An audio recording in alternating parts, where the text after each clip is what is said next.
The next-gen 2026 Alfa Romeo Giulia is on its way, and this new generation will bring bigger changes than you might expect. Hey, I'm Creech, and this is Creech in Cars.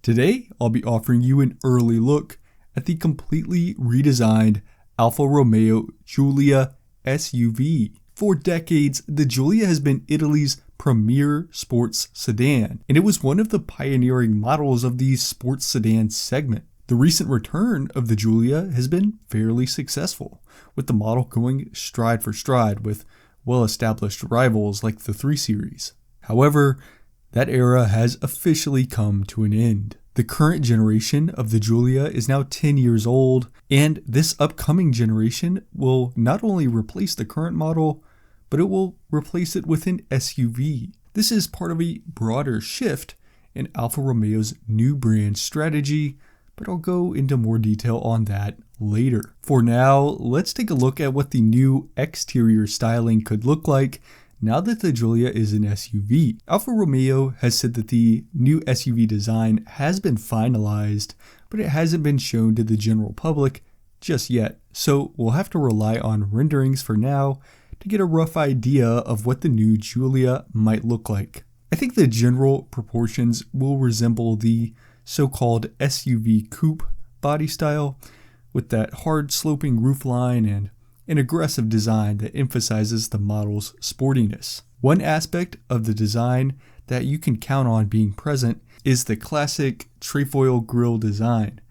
This grille has been through some subtle evolutions over the years, and whether or not you like it, one thing you have to appreciate about it is that this grille really makes the model stand out, and there's no mistaking that the car is an Alfa Romeo. The importance of this has been amplified when entering the SUV segment, a market that has been absolutely flooded with new entries over the past 10 to 20 years.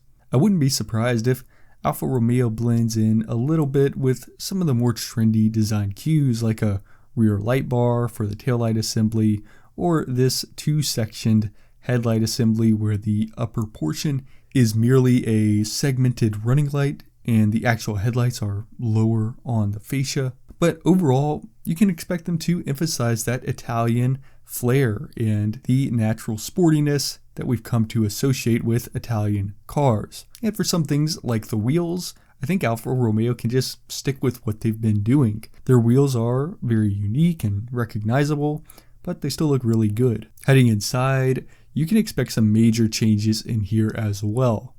The outgoing Giulia's interior still looks fine, but it really is starting to show its age at this point, especially as the competition has been updating over the years. To get an idea of what the new Giulia's interior could look like, here's the new interior found on the Junior, which is essentially the newest Alfa Romeo interior. One thing that's funny is I always felt like the previous generation of Alfa Romeo interiors looked suspiciously similar to BMW interiors, and with this new generation, it kind of feels like it was ripped from Porsche. However, it could be worse. If you're going to copy someone, you copy from the best. There are definitely some differences that would set it apart from a Porsche interior, like this larger infotainment screen that has a nice little angular cut to it and is angled towards the driver a little bit. Some technology updates like that could be expected with this new Giulia interior, where you could definitely expect to see a fully digital gauge cluster. This is something that is just becoming a requirement these days in the luxury segment. The updated system will bring along some more features, and Alfa Romeo is touting a much better advanced driver assistance system. But as far as the design, again, you can expect the Giulia's interior to look fairly similar, if not extremely similar, to what you see here on the Junior, and it should definitely come with a healthy dose of Alcantara on touch points like this nice flat bottom steering wheel, and also insert it into these sporty bucket seats.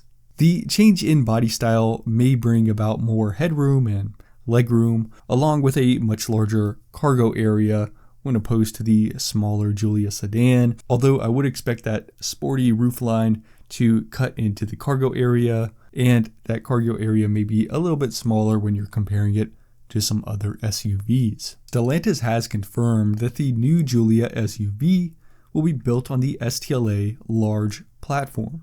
This is the platform that is currently used by the Alfa Romeo Stelvio, and this means the Giulia should be roughly the same size as the Stelvio. We do know that the Giulia SUV will be sold alongside the Stelvio, so it won't be replacing the Stelvio in any way. I think this situation will be similar to the BMW X5 and X6, which are essentially the same vehicle, but the X6 is the more basic volume version, and the X6 is that sportier, quote-unquote coupe version, and I think that's what Alfa Romeo is aiming for here. As far as the powertrain goes, there was talk of the next-gen Giulia being a fully electric model, but it now seems that that is unlikely after Alfa Romeo and other Stellantis brands have gotten pushback from dealers concerned about the company-wide EV-only plan. That doesn't mean a fully electric model won't be offered, however. Alfa Romeo did confirm that the next generation of the Stelvio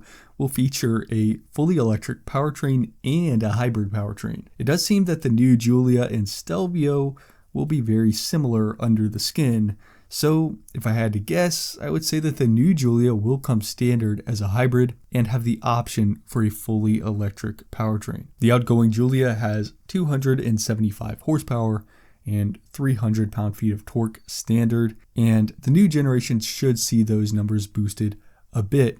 I'm guessing about 400 horsepower on the standard model, and for this standard hybrid model, I'm thinking maybe something similar to what they have now with the 2.0 liter turbocharged inline 4-cylinder, which some people might knock it for the size, but it's really not a bad engine at all in terms of performance at least. So I think Alfa Romeo could stick with something like that and just marry that with an electric motor to create a plug-in hybrid setup. And then obviously the fully electric version would only have the electric motor and probably two at that. Also, this new generation should see the return of the Quadrifoglio trim that marks Alfa Romeo's high performance models. A lot of the Quadrifolios kind of took a break for this 2025 model year and maybe 2026, but luxury cars have to be sports cars in the current market. And these high performance variations can be very profitable for automakers while also bettering the brand image. Alfa Romeo will definitely have to keep the Quadrifolios around. I'm thinking the new Giulia Quadrifoglio could have 600 horsepower or more, maybe even up to 700. Like I said earlier, the Giulia's design and other details have been finalized, so the official reveal should be coming soon. The new Giulia could even go on sale before the end of this year as a 2026 model year. But there's also a good chance that we won't see the launch until 2026, with the first models being 2027 model years. With the Giulia growing in size, expect a price increase as well. The current Giulia starts a little over $45,000, and the Stelvio is a bit over $50,000. I wouldn't be surprised with this new arrangement in the lineup if the new Giulia becomes a tad more expensive than the Stelvio and possibly creeps up on that $60,000 mark. This would be similar to other companies, mainly the Germans, who do have that base SUV positioned a little bit lower in the lineup. And if people want that coupe-like body style on the SUV, they have to pay a little bit more. So one thing's for sure, this is a major shift for the Giulia, which is just the latest classic nameplate to fall victim to electrification and SUVification. While we don't have all the details about this model right now, I think the one big question remaining is, will this actually work for Alfa Romeo? And I'll start by saying that I think backtracking from a fully electric lineup is the right idea for Alfa Romeo right now. Keep in mind, just a few years ago, Alfa Romeo and many other automakers were planning on being fully electric around this time or within a few years from 2025, and many of them have had to adapt to that clearly not being ideal for the business, and Alfa Romeo is in that same boat. In addition to electrification though, many automakers are moving away from sedans entirely. This is something that automakers won't shout from the rooftops like they do with EVs, but it is certainly happening. To me, this is unfortunate. I am a huge fan of sedans, but the new car market has been clear. Buyers prefer SUVs. I think the Giulia becoming an SUV, or even just becoming a variation of the Stelvio, is maybe unfortunate, but it's the only realistic way for the nameplate to survive for the time being. Although I definitely understand the argument that the nameplate should just be retired if you're not going to continue the model, but it is significantly more difficult and costly for automakers to market new model names. So I can at least understand why Alfa Romeo and others have been doing this. As for the success of this new strategy, Alfa Romeo still has a tough road ahead, mainly due to the increasing competition and Stellantis' inability to lower the prices of its models. Cupra and Alpine are interesting brands that will be new to the North American market, and I see these brands as being Alfa Romeo's main competitors over the next 10 years or so.